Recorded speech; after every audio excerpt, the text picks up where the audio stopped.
할렐루야. 오늘도 말씀으로 하루를 시작하는 신내교회 모든 성도님들께 하나님의 은혜와 평강이 가득하길 소망합니다. 오늘 우리에게 주신 하나님의 말씀은 민수기 5장 3절 말씀입니다. 제가 읽어드리도록 하겠습니다. 남녀를 막론하고 다 진영 밖으로 내보내어 그들의 진영을 더럽히게 하지 말라. 내가 그 진영 가운데에 거하느니라 하시매. 아멘. 오늘 매일 성경 말씀은 이스라엘 진영의 정결을 유지하기 위해 하나님께서 명하신 조치들을 기록하고 있습니다. 하나님께서는 남녀를 막론하고 진영을 더럽히는 자들을 모두 다 진영 밖으로 내보내라고 말씀하고 계십니다.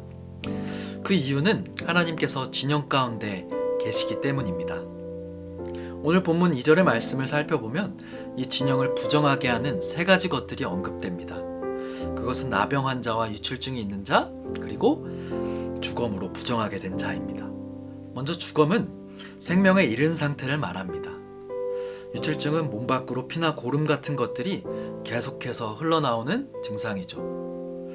그리고 나병은 살아있는 자의 피부가 겉에서부터 썩어 죽어가는 병입니다.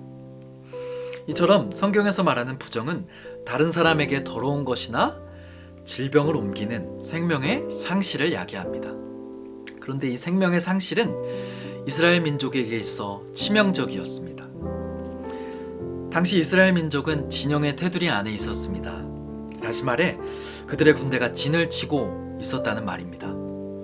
언제 어디서 전쟁이 일어나도 이상하지 않은 상황 속에서 이스라엘에게 생명의 상실은 있어서는 안 되는 것이었습니다. 그렇게 한 명 한 명이 소중한 상황 속에서 이스라엘이 의지할 분은 하나님 단 한 분이셨습니다. 그래서 이스라엘은 하나님만 바라볼 수밖에 없었고 하나님의 강력한 임재가 너무나 필요했습니다.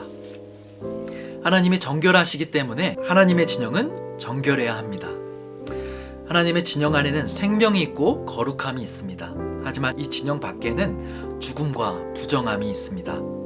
부정한 것들은 모두 하나님의 진영 안에 있을 수 없습니다. 그렇기에 이스라엘 민족은 하나님과 함께하기 위해 그들의 진영을 정결하게 해야 했습니다.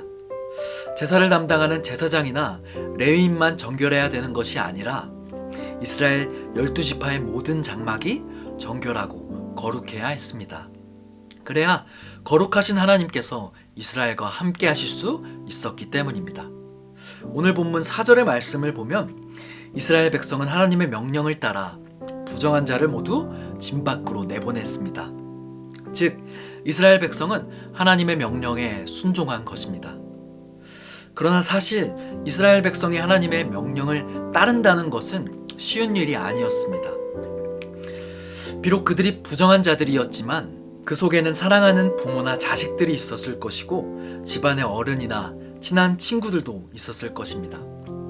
그러기에 그들은 한편으로 하나님이 야속하고 원망스러운 마음이 들기도 했을 것입니다. 그러나 그들은 지금까지 이스라엘을 인도해 오신 하나님의 명령이었기에 그대로 순종했습니다. 그들은 앞으로도 이스라엘을 인도하신 하나님을 신뢰함으로 하나님의 뜻을 따를 수 있었습니다.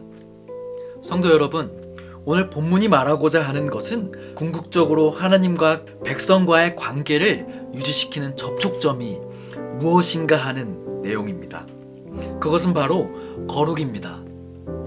즉 거룩하신 하나님과 같이 그의 백성도 거룩해야 하나님과 관계를 지속할 수 있습니다. 우리가 거룩해야 하나님과 교제할 수 있습니다. 하나님의 백성인 모든 성도들에게 가장 두려운 것은 물질을 잃는 것도, 건강을 잃는 것도, 권력이나 명예를 잃는 것도 아닙니다.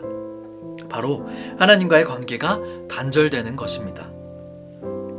이스라엘 민족 가운데 거하시는 하나님은 오늘날 우리 가운데도 임재하고 계십니다.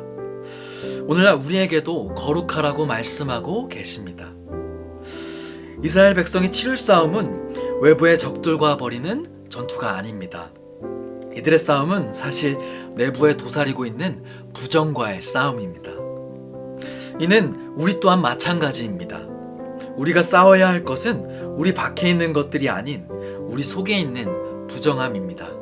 거룩하지 못한 것들입니다. 거룩하지 못하게 만드는 죄들입니다. 우리가 죄들에 자꾸 넘어진다면 하나님께서는 우리에게 다가오실 수 없으십니다. 우리가 거룩해지려 애쓰고 노력해야만 하나님께서 우리에게 다가오실 수 있는 것입니다. 개인이 건강해야 공동체가 건강합니다. 성도님들도 믿으시죠? 이스라엘 공동체를 구성하는 개인 하나하나가 정결하고 거룩한 삶을 유지하고자 애쓸 때 이스라엘 공동체는 영적, 정신적, 사회적으로 거룩하고 정결한 공동체가 됩니다. 이처럼 우리 신내교회의 건강은 성도님들 한 분 한 분과 연결되어 있습니다. 한 사람의 그리스도인의 거룩함이 교회 전체의 영적 상태를 나타내는 창구가 됩니다. 그러니 몇몇 분들만 거룩해지기 위해 애써서는 안 됩니다. 우리 모두가 하나님 앞에 바로 서는 삶을 살아야 합니다. 그렇게 우리가 하나님 앞에 바로 설 수 있을 때 비로소 우리는 세상의 빛과 소금의 역할을 감당할 수 있을 것입니다. 우리 그리스도인들은 누구나 그 몸을 통해서 하나님의 영광을 드러내야 합니다. 우리의 삶을 통해 하나님을 드러내는 신내교회 성도님들이 되시기를 바랍니다. 거룩한 삶의 모습으로 하나님께 영광 돌리는 신내교회의 모든 성도님들이 되시길 간절히 소망합니다. 기도하겠습니다. 하늘에 계신 우리 아버지여, 이름이 거룩히 여김을 받으시오며 나라가 임하시오며 뜻이 하늘에서 이루어진 것 같이 땅에서도 이루어지이다. 오늘 우리에게 일용할 양식을 주시옵고 우리가 우리에게 죄 지은 자를 사하여 준 것 같이 우리 죄를 사하여 주시옵고 우리를 시험에 들게 하지 마시옵고 다만 악에서 구하시옵소서. 나라와 권세와 영광이 아버지께 영원히 있사옵나이다. 아멘.